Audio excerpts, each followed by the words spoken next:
Central American migrant caravans, also known as the Via Crucis del Migrant.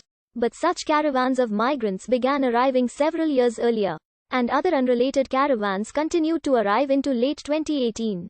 There is some disagreement as to whether the migrant caravans are primarily composed of refugees seeking asylum or are merely large concentrations of traditional economic migrants. Numerous human rights organizations document the increase in violence and abuse in recent years in Central American countries.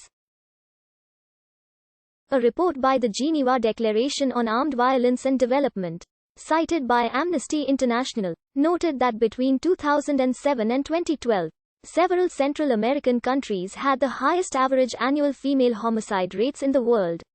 Although the average annual male homicide rates in the world are higher, other studies of the composition of the caravans indicated that the caravans more resemble traditional economic migrants. The causes of the migration, as well as the proper way to settle or deport the migrants themselves, remains a source of political debate within the U.S. Drought and crop failure in the Central American Dry Corridor and climate change in Honduras has been a factor in the formation of the caravans.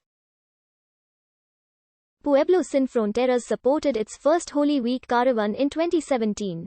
On the 25th of March 2018, a group of about 700 migrants began their way north from Tapachula. By the 1st of April, the caravan had arrived in Mechas Romero, Oaxaca, and grown to about 1,200 people. In mid-April, 500 migrants continued northward from Mexico City, the caravan's last official stop, toward Tijuana, in separate groups riding atop freight train cars. 2 busloads of the migrants arrived in Tijuana on the 25th of April and a further 4 busloads were making their way from Hermosillo on the 29th of April 2018.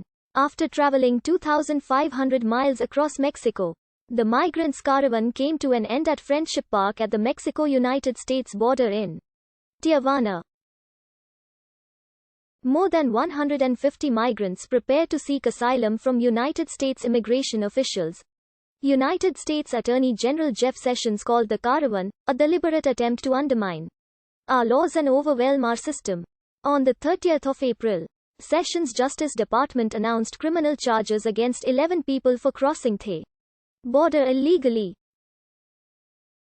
American aid worker Scott Warren with the organization No More Deaths was arrested on the 12th of May on charges of illegally harboring people in the country, hours after releasing a report accusing the U.S. Border Patrol of tampering with water sources for migrants crossing the Arizona desert. He pleaded not guilty and was ultimately acquitted in November 2019. Honduras is one of the poorest and most violent countries in Central America.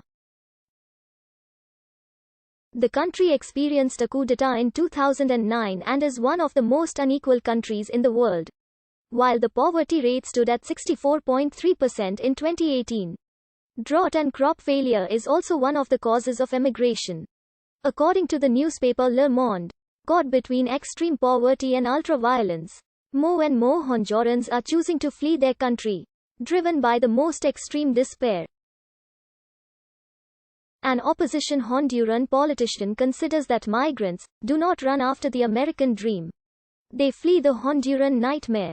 Migrants from Honduras, Guatemala, Nicaragua, and El Salvador gathered on the 12th of October to meet at San Pedro Sula, the second largest city in Honduras.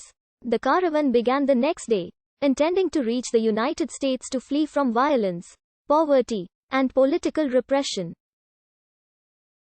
The caravan began with about 160 migrants but quickly gathered over 500 participants as it marched through Honduras. Bartolo Fuentes, a former Honduran congressman and one of the march coordinators, stated that the goal of the caravan was to find safety in numbers as it traveled north, though he was at first convinced that the caravan was a spontaneous movement. Fuentes has since told several news agencies that the caravan was organized and popularized through a faked social media account bearing his own name and photograph, which has since been deleted from Facebook. Fuentes says he first heard about the fake account from Irineo Mujica of the organization Pueblo Sin Fronteras, the same day it left. United States Vice President Mike Pence urged the presidents of Honduras, El Salvador, and Guatemala to persuade their citizens to stay home. Honduran President Juan Orlando Hernández advised his citizens to return home and to not let yourselves be used for political purposes. Pueblo Sin Fronteras did not organize the October Caravan, but expressed its solidarity with it. Irineo Mujico, the director of Pueblo Sin Fronteras, did not himself recommend another caravan to the United States, instead advising its members to seek asylum in Mexico. As the caravan passed through the Guatemalan city of Chiquimula, Fuentes was arrested by police and deported. Other Hondurans, traveling on buses, had their papers seized or were arrested, forcing